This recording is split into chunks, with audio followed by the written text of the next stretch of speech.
নমস্কাৰ এই মুহূৰ্তত আহি পৰিছে খন্দিয়াৰ কেইবাটাও গুৰুত্বপূৰ্ণ খবৰ। আজি 25 জুলাই অসমৰ লগতে ভাৰতৰ বিভিন্ন প্ৰান্তৰ পৰা খন্দিয়াৰ কেইবাটাও খবৰ আহি পৰিছে। এই মুহূৰ্তত জনাই আছো খন্দিয়াৰ গুৰুত্বপূৰ্ণ খবৰ। অৱশেষত শিক্ষামন্ত্ৰী ধৰ্মেন্দ্ৰ প্ৰধানে পদত্যাগ কৰিছে। Big breaking news. সিজেপিৰ ধাৰাবাহিক প্ৰতিবাদৰ পাছতেই অৱশেষত ধৰ্মেন্দ্ৰ প্ৰধানৰ পদত্যাগ। শিক্ষামন্ত্ৰী ধৰ্মেন্দ্ৰ প্ৰধানে পদত্যাগ কৰিছে। প্ৰতিবাদকাৰী ছাত্ৰ দাবী মানিবলৈ বাধ্য হৈছে চৰকাৰ। তিনিবাৰকৈ চৰকাৰে আলোচনাত বহিছিল সিজেপিৰ প্ৰতিনিধি আৰু ধৰ্মেন্দ্ৰ প্ৰধানে পদত্যাগ নকৰিলে প্ৰতিবাদ অব্যাহত ৰখাৰ হুংকাৰ দিয়া হৈছিল আৰু প্ৰতিবাদকাৰী ছাত্ৰৰ সন্মুখতে খেও মানিলে অৱশেষত চৰকাৰে। ডাঙৰ খবৰ, সিজেপিৰ ধাৰাবাহিক প্ৰতিবাদৰ পাছতেই অৱশেষত শিক্ষামন্ত্ৰী ধৰ্মেন্দ্ৰ প্ৰধানে পদত্যাগ কৰিছে। বৃহৎ জয় হৈছে সিজেপিৰ। কক্ৰোচ জনতা পাৰ্টিয়ে ধাৰাবাহিকভাৱে প্ৰতিবাদ সাব্যস্ত কৰিছিল। ছাত্ৰ ছাত্ৰী আহত হৈছিল। ছাত্ৰ ছাত্ৰীসকলে যন্ত্ৰৰ মন্ত্ৰৰ প্ৰতিবাদ সাব্যস্ত কৰিছিল আৰু অৱশেষত চৰকাৰে হাৰ মানিলে আৰু অৱশেষত প্ৰতিবাদ সাব্যস্ত কৰাৰ পাছতেই শিক্ষামন্ত্ৰী ধৰ্মেন্দ্ৰ প্ৰধানে পদত্যাগ কৰিছে। তিনিবাৰকৈ চৰকাৰে আলোচনাত বহিছিল সিজেপিৰ প্ৰতিনিধি আৰু ধৰ্মেন্দ্ৰ প্ৰধানে পদত্যাগ নকৰিলে প্ৰতিবাদ অব্যাহত ৰখাৰ হুংকাৰ দিয়া হৈছিল। ধৰ্মেন্দ্ৰ প্ৰধানে পদত্যাগ নকৰিলে পৰিস্থিতি ভয়ংকৰ হোৱাৰ সম্ভাৱনা আছিল আৰু অৱশেষত প্ৰতিবাদকাৰী ছাত্ৰৰ সন্মুখতে সেও মানিলে চৰকাৰে। এক আবেগ ভৰা পদত্যাগ পত্ৰ প্ৰদান কৰিছে ধৰ্মেন্দ্ৰ প্ৰধানে। এজনো ভাৰতীয় ছাত্ৰৰ ভৱিষ্যত যাতে আইনী জটিলতাত আবদ্ধ হৈ নপৰে আৰু আমাৰ সন্তানসকলে অধ্যয়নত সময় দিব পাৰে তথা নিজৰ কেৰিয়াৰ গঢ়াৰ গুৰুত্ব দিব পাৰে, সেই উদ্দেশ্যে মই মাননীয় প্ৰধানমন্ত্ৰী ডাঙৰীয়ালৈ মোৰ পদত্যাগ পত্ৰ প্ৰেৰণ কৰিছে। এইদৰে পদত্যাগ পত্ৰত উল্লেখ কৰিছে ধৰ্মেন্দ্ৰ প্ৰধানে। এক আবেগভৰা পদত্যাগ পত্ৰ প্ৰদান কৰিছে ধৰ্মেন্দ্ৰ প্ৰধানে।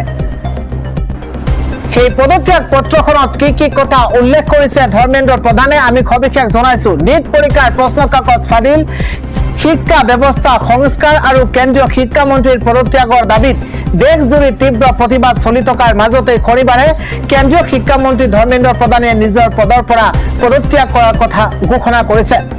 তেওঁৰ সামাজিক মাধ্যমত ৰাজহুৱা কৰা এই পত্ৰখনত তেওঁ কৈছে, মোৰ যুৱ বন্ধুসকল, বিগত 4টা দশক ধৰি মই শিক্ষাৰ্থী, শিক্ষক আৰু শিক্ষা সংস্কাৰৰ কাৰণে নিজকে উৎসৰ্গা কৰি আহিছো।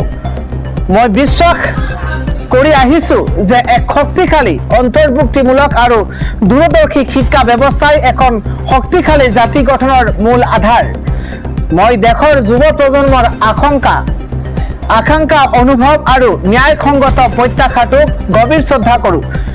ভাৰতৰ যুৱ প্ৰজন্মৰ সপোন বাস্তৱায়িত কৰাটো আমাৰ ৰাজনৈতিক আৰু সামাজিক জীৱনৰ এক নৈতিক প্ৰতিশ্ৰুতি। মাননীয় প্ৰধানমন্ত্ৰী ডাঙৰীয়াৰ দূৰদৰ্শী নেতৃত্বৰ অধীনত দেশ সেৱা কৰাৰ সুযোগ দিয়াৰ বাবে মই তেওঁৰ প্ৰতি কৃতজ্ঞতা জ্ঞাপন কৰিছো। যি নহওক 2026 চনৰ 3 মেত অনুষ্ঠিত হোৱা নিট ইউজি পৰীক্ষাক লৈ কিছু অনিয়ম পোহৰলৈ আহিছিল।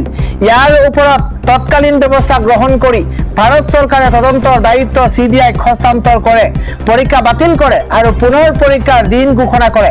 ইয়াৰ উপৰিও অহা বছৰৰ পৰা এই পৰীক্ষা CBT মাধ্যমত অনুষ্ঠিত কৰাৰ সিদ্ধান্ত লোৱা হৈছে।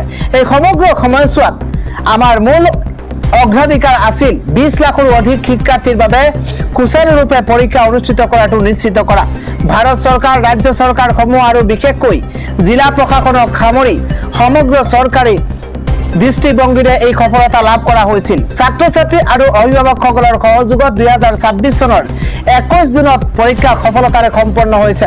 প্ৰথম দিনাৰ পৰাই মই পূৰ্ণ দায়িত্ব গ্ৰহণ কৰিছিলো আৰু পৰিস্থিতিৰ পৰা কেতিয়াও আঁতৰি অহা নাছিলো। মোৰ মেধাৱী ছাত্ৰ ছাত্ৰীৰ সম্ভাৱনীয়তা যাতে পৰীক্ষা মাফিয়াৰ দ্বাৰা ধ্বংস নহয় আৰু কোনো ছাত্ৰ ছাত্ৰী যাতে অন্যায়ৰ বলি নহয় তাৰ বাবে মই দৃঢ় প্ৰতিজ্ঞ আছিলো। 16 জুলাইত ঘোষিত নিটৰ ফলাফল সন্তোষজনক আছিল, য'ত আৰ্থিকভাৱে পিছপৰা শ্ৰেণীৰ বহু মেধাৱী ছাত্ৰ ছাত্ৰীয়ে সফলতা অৰ্জন কৰিছিল। তথাপিও এই সময়ছোৱাত দায়িত্বশীল পদত থকা কিছুমান ব্যক্তি বিশেষে ছাত্ৰ ছাত্ৰীসকলক বিপথে পৰিচালিত কৰিবলৈ আৰু বাধাৰ সৃষ্টি কৰিবলৈ চেষ্টা কৰিছিল, যি কথাই মোক গভীৰভাৱে ব্যথিত কৰিলে। আমাৰ গণতন্ত্ৰ শক্তিৰ ওপৰত মোৰ সদায় অবিচল বিশ্বাস আছে আৰু যুৱ প্ৰজন্মৰ আকাংক্ষা সপোন আৰু প্ৰত্যাশাক মই গভীৰভাৱে শ্ৰদ্ধা কৰোঁ তেওঁলোক কেৱল ভাৰতৰ ভৱিষ্যতেই নহয় তেওঁলোক এক নতুন আৰু উন্নত ভাৰতৰ দিক দৰ্শক যোৱা 10 দিনৰ ঘটনাক্ৰমে মোক অত্যন্ত দুখিত কৰিছে এয়া মোৰ বাবে কোনো ব্যক্তিগত প্ৰতিষ্ঠাৰ বিষয় নহয় ভাৰতৰ যুৱ শক্তিৰ এই জাতিৰ প্ৰকৃত শক্তি দেশৰ যুৱ সমাজ যাতে বিভ্ৰান্তিৰ জালত বন্দী হৈ নপৰে সেয়া মোৰ সংকল্প যন্তৰ মন্তৰ আৰু সমগ্ৰ দেশৰ পৰিস্থিতিক লৈ লক্ষ্য কৰি দেশ বিৰোধী শক্তিয়ে যাতে ইয়াৰ সুযোগ ল'ব নোৱাৰে ৰাষ্ট্ৰীয় ঐক্য ৰক্ষা হয় এজনো ভাৰতীয় ছাত্ৰৰ ভৱিষ্যত যাতে আইনী জটিলতাত আবদ্ধ হৈ নপৰে আৰু আমাৰ সন্তানসকলে অধ্যয়নত সময় দিব পাৰে তথা নিজৰ কেৰিয়াৰ গঢ়াত গুৰুত্ব দিব পাৰে সেই উদ্দেশ্যে মই মাননীয় প্ৰধানমন্ত্ৰী ডাঙৰীয়ালৈ মোৰ পদত্যাগ পত্ৰ প্ৰেৰণ কৰিছোঁ এইদৰে পদত্যাগ পত্ৰত নিজৰ আবেগ অনুভূতি এইদৰে পদত্যাগ পত্ৰত প্ৰকাশ কৰিছে শিক্ষামন্ত্ৰী ধৰ্মেন্দ্ৰ প্ৰধানে অন্য এটা খবৰ জনাইছো প্ৰথমটো ছাত্ৰ আন্দোলনত সেও মানিছে বিজেপিয়ে গুৰুত্বপূৰ্ণ খবৰ দেশজুৰি প্ৰতিবাদত পদত্যাগ কৰিছে ধৰ্মেন্দ্ৰ প্ৰধানে ইতিমধ্যে জনাইছো পদত্যাগৰ পাছতে যন্তৰ মন্তৰত এক অবৰ্ণনীয় পৰিস্থিতি দেৱালী সদৃশ পৰিৱেশ এতিয়াও দুটা দাবী মানি ল'ব লাগিব বুলি হুংকাৰ কক্ৰোচ জনতা পাৰ্টিয়ে কৈছে এতিয়ালৈকে দুটা দাবী মানিব লাগিব এতিয়াও দুটা দাবী মানি ল'ব লাগিব বুলি হুংকাৰ সিজেপিৰ মৃত্যু হোৱা শিক্ষাৰ্থীৰ পৰিয়ালক দিব লাগিব 1 কোটি টকাকৈ সংসদ চলো যাত্ৰাত পুলিচে আক্ৰমণ হ'ব লাগিব তদন্ত সংসদ চলো যাত্ৰাত পুলিচৰ আক্ৰমণৰ হ'ব লাগিব তদন্ত আক্ৰমণ কৰা পুলিচ বিষয়াৰ বিৰুদ্ধে হ'ব লাগিব একশন কেইবাটাও দাবী উত্থাপন কৰিছে কক্ৰোচ জনতা পাৰ্টিয়ে আক্ৰমণ কৰা পুলিচ বিষয়াৰ বিৰুদ্ধে তদন্ত হ'ব লাগিব একশন ল'ব লাগিব কক্ৰোচৰ লগত সংঘাত নকৰিব বুলি সকিয়নি দিয়া হৈছে প্ৰথমটো ছাত্ৰ আন্দোলনত সেও মানিছে বিজেপিয়ে আগবাঢ়িছো পৰৱৰ্তী খবৰ দিল্লীৰ যন্তৰ মন্তৰত এক উত্তপ্ত পৰিস্থিতি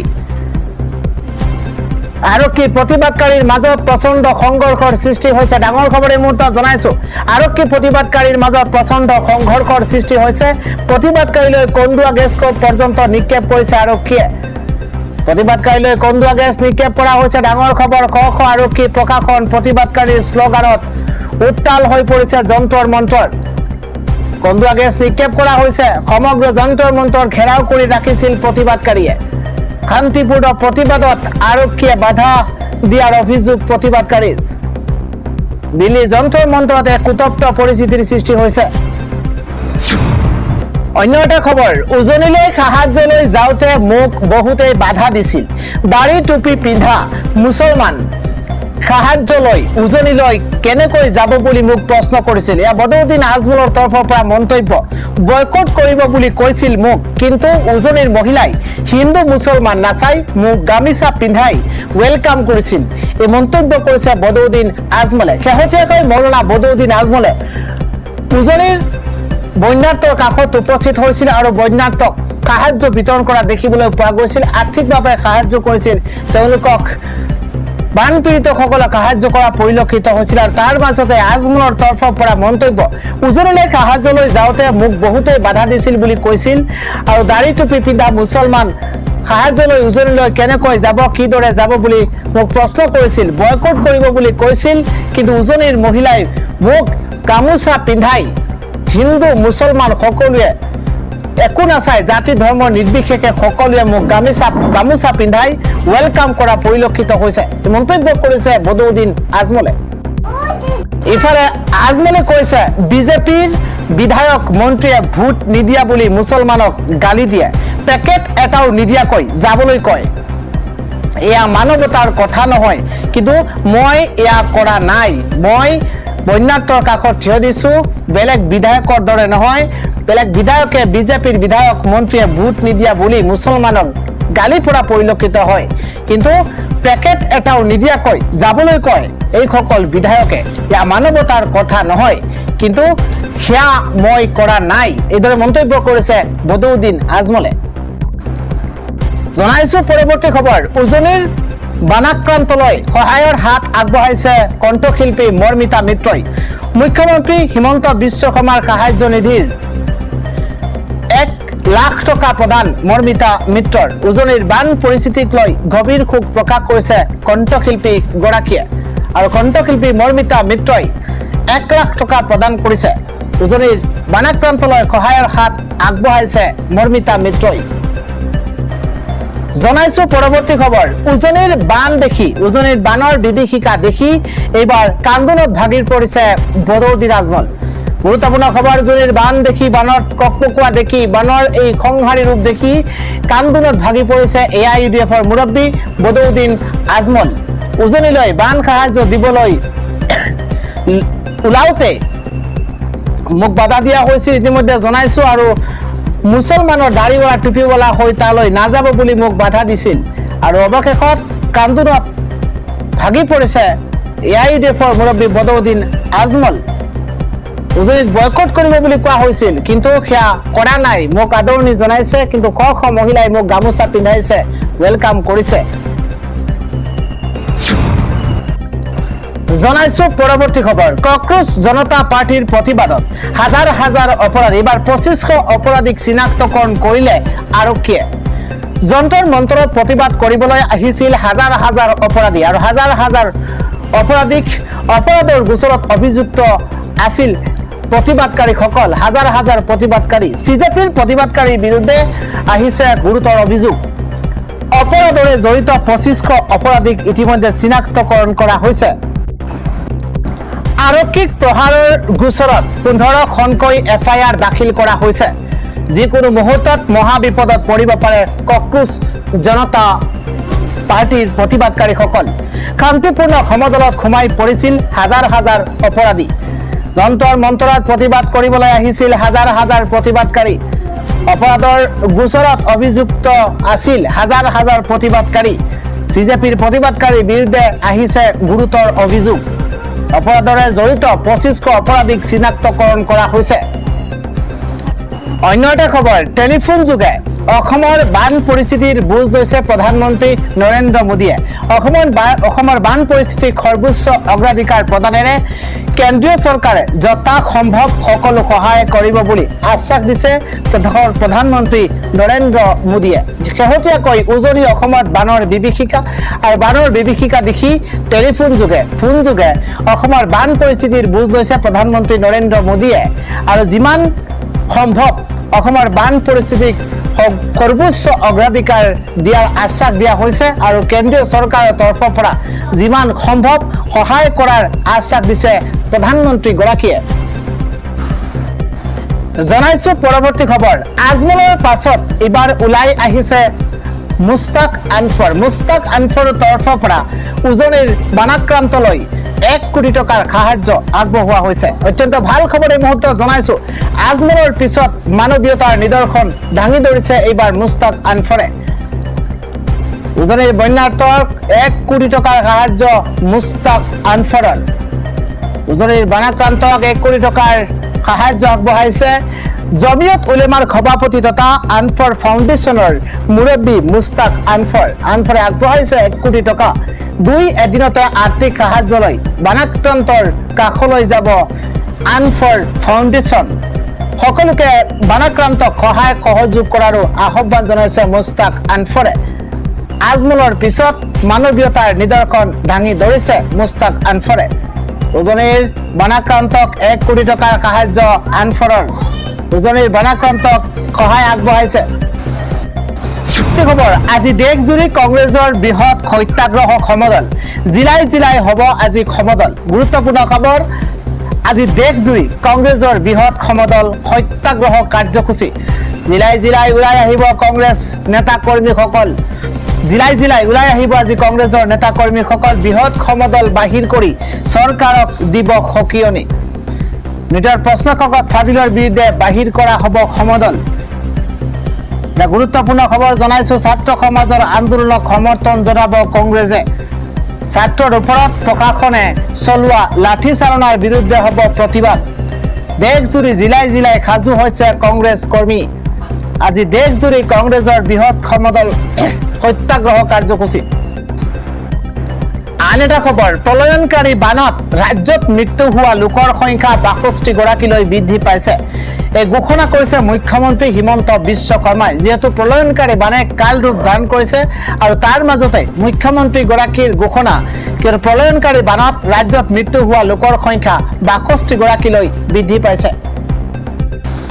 ইফালে উজনিৰ বান বিভীষিকাৰ মাজতে প্ৰতিটো মুহূৰ্ততে আহি আছে এটাৰ পিছত আন এটা বেয়া খবৰ, কিয়নো ভয়ংকৰভাৱে বৃদ্ধি পাইছে মৃতকৰ সংখ্যা।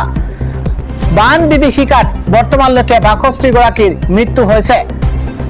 অত্যন্ত দুখবৰ জনাইছো শিৱসাগৰ, চৰাইদেউ, যোৰহাট, ঘোলাঘাটত বানৰ বিভীষিকা কমা নাই।